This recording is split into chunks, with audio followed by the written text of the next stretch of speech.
É possível ser gay e cristão? Outra pergunta.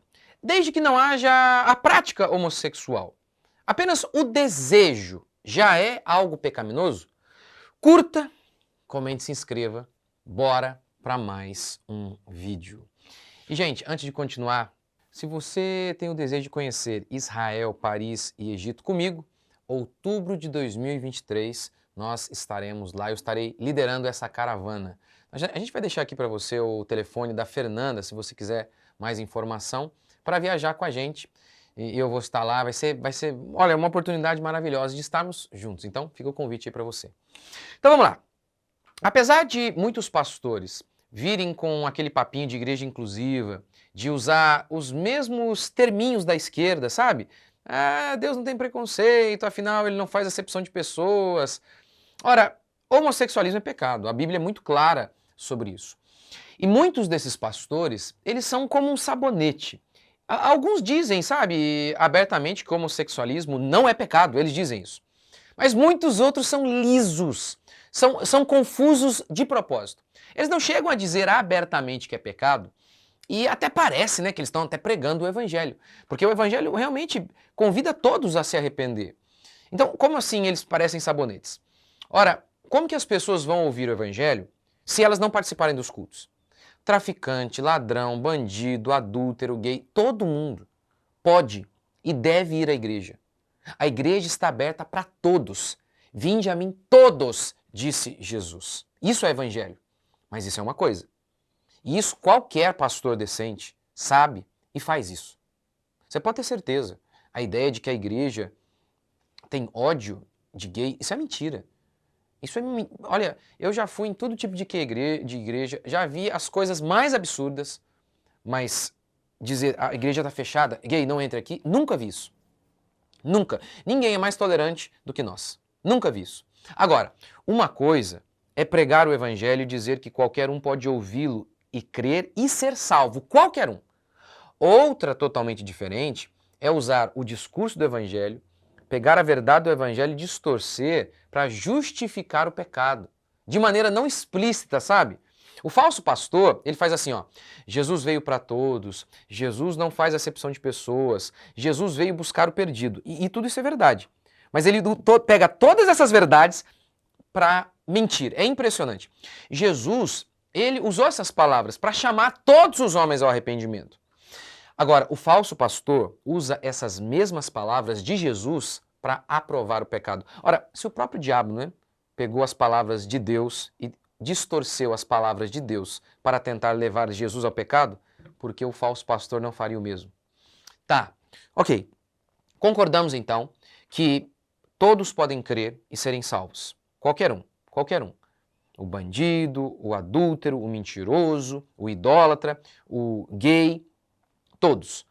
E concordamos que adultério é pecado, roubo é pecado, homossexualismo é pecado. Tá bom. Mas aí a gente vai para outro nível um pouco mais complicado. E o desejo. A pessoa se converteu e reconhece que o homossexualismo é pecado. Tá, mas e o desejo por pessoa do mesmo sexo? Isso também é pecado? Desde que não haja a prática homossexual. Se tiver apenas o desejo homossexual, a pessoa estará pecando? O crente estará pecando? Está. Mas aqui é importante diferenciar tentação de desejo. E eu sei que é uma área difícil de falar, é um assunto difícil, mas vamos lá. Tentação é uma coisa, desejo é outra.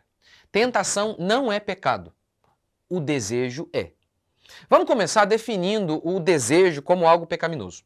No Decálogo, né, os 10 mandamentos, Deus não disse apenas, não adulterarás, mas ele também afirmou, não cobiçarás. O adultério é a prática. A cobiça é o desejo. Sim, cobiçar é desejar. Então, apenas o desejo já está explícito nos 10 mandamentos como algo pecaminoso. Não apenas o desejo de um homem por outro homem, mas também o desejo de um homem pela casa do próximo. O desejo, a cobiça de um homem pela posição do outro, pela esposa do outro. Então, sim, a cobiça é pecado. Jesus, ele disse que não veio anular a lei, nem alterá-la. E ele deu um exemplo claro disso, do não cobiçarás, quando ele disse o seguinte: aquele que olhar com intenção impura já adulterou. Tá vendo aqui a ideia então da questão interior? Não é apenas a prática que importa, mas a motivação também. Bem-aventurados os limpos de coração, porque verão a Deus, disse Jesus. Mostrando que, para o Filho de Deus, não basta ser limpo por fora e ser um chiqueiro por dentro. Quando Deus foi escolher o rei, o novo rei de Israel, para substituir Saul, Samuel estava impressionado com um dos irmãos de Davi, Eliabe.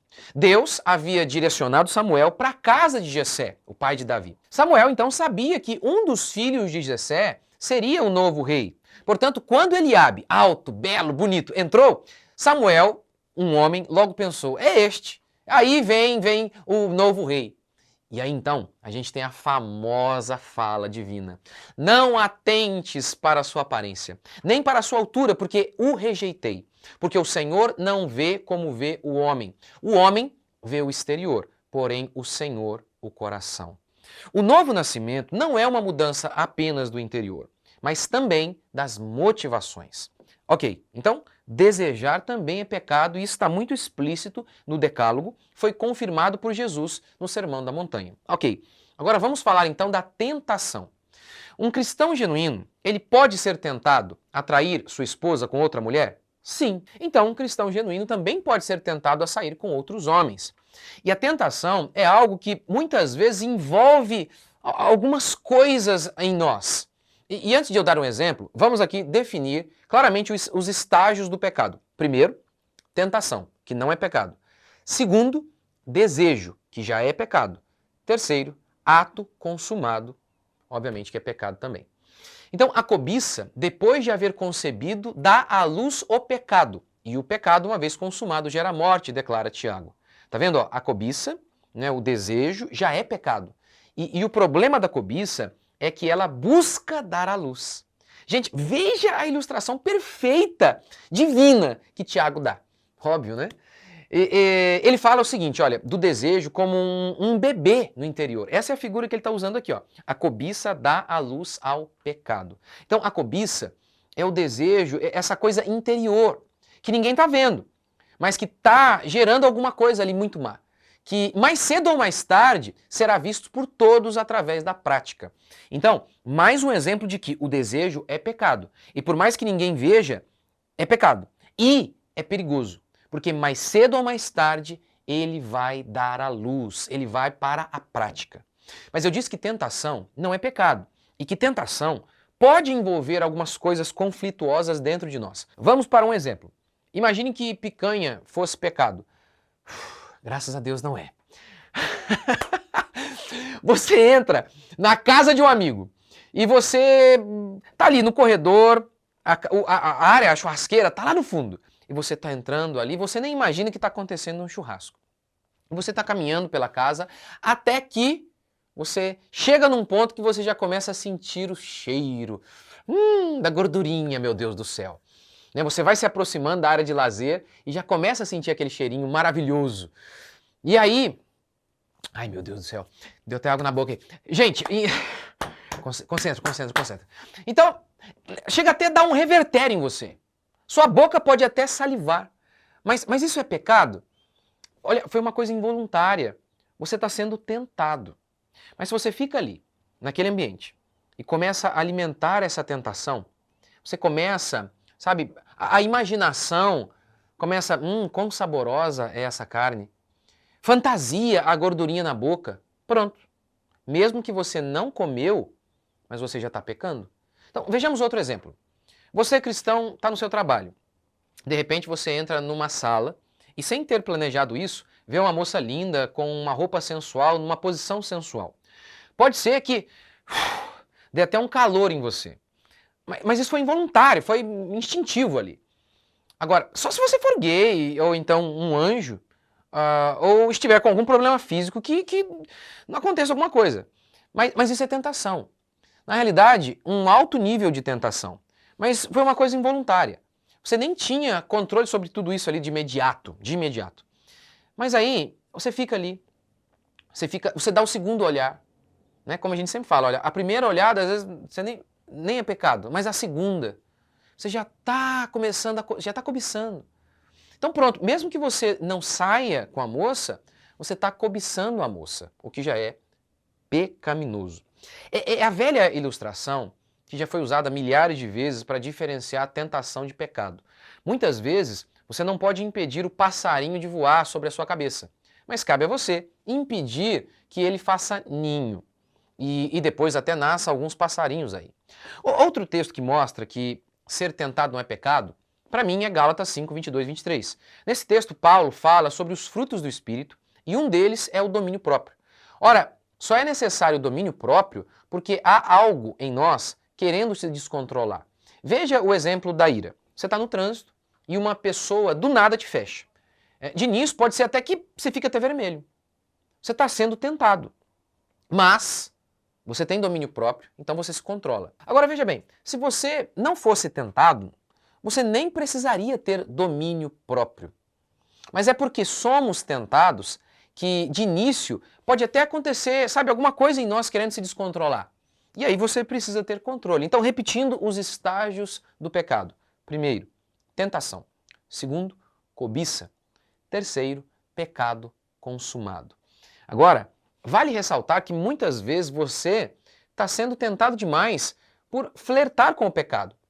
Voltemos à minha ilustração da picanha. Na minha ilustração anterior eu falei sobre uma pessoa que chega a uma casa sem saber que havia ali uma picanha, um churrasco acontecendo. Né, imaginando que fosse pecado, né, comer. Enfim, a pergunta é o seguinte. Se você sabe, na minha ilustração você não sabia, mas se você sabe que picanha é pecado como se fosse, e você sabe que haverá um churrasco com picanha, o que você está fazendo ali? O que você está fazendo ali? Em se tratando do pecado sexual, a Bíblia ordena: fuja das paixões da mocidade, fugir da imoralidade, ordena Paulo. Então, fique longe de qualquer ambiente que propicie as fantasias, que desperte sua imaginação, porque é isso que acontece muitas vezes. Se o teu olho te faz pecar, arranque-o, disse Jesus Cristo. E é isso que muitas pessoas não fazem, e por isso estão com muitas fantasias, porque ficam olhando. São mais ou menos como Sansão. Lembra de Sansão? Sansão não podia comer do fruto da vinha. Mas o que ele fazia? Ficava passeando na vinha. Então é óbvio que ali, cheirando a vinha, olhando, é óbvio, ainda que ele não comesse, seria inevitável que ele ia acabar comendo, né? Mas mesmo que isso não acontecesse, a imaginação, ele ia cobiçar. Então é isso que muitas pessoas fazem com ambas as tentações, seja a tentação por um homem com tentação por outro homem, ou o homem com tentação pela mulher do próximo. Muitas e muitas vezes, a imaginação e o desejo, que são pecaminosos, estão aí, sabe, borbulhando, porque nós não temos, porque essas pessoas não estão obedecendo à radicalidade que Jesus ordenou que nós tivéssemos. Porque essa é a figura que Jesus retrata aqui, ó. Se o teu olho te faz pecar, arranque-o. Seja radical com o pecado. É só uma figura. Mas a figura é esta, de radicalidade. Reafirmando, os 3 níveis do pecado. Primeiro, tentação. Não, os três estágios aí para o pecado. Primeiro, tentação. Que em algumas vezes você não tem controle. Mas você sabendo de um lugar pecaminoso, de um ambiente que propicia o pecado, por que você fica lá? Então, tentação. Mas muitas vezes você vai e escolhe um ambiente de tentação, você já está cobiçando. Então, tentação. Segundo, cobiça, que já é pecado. Desejo, que já é pecado. Terceiro, o ato consumado. O que vocês acharam do vídeo? Deixe seu comentário aqui. Às vezes é difícil, né? Diferenciar tentação de cobiça, mas talvez uma boa figura seja essa, né? O primeiro olhar, o segundo, tome cuidado já com o segundo. Às vezes o primeiro você não tem controle. Ou a figura do passarinho, né? Mas enfim, o que você acha? Deixe seu comentário aqui. Deus abençoe. Até o próximo vídeo.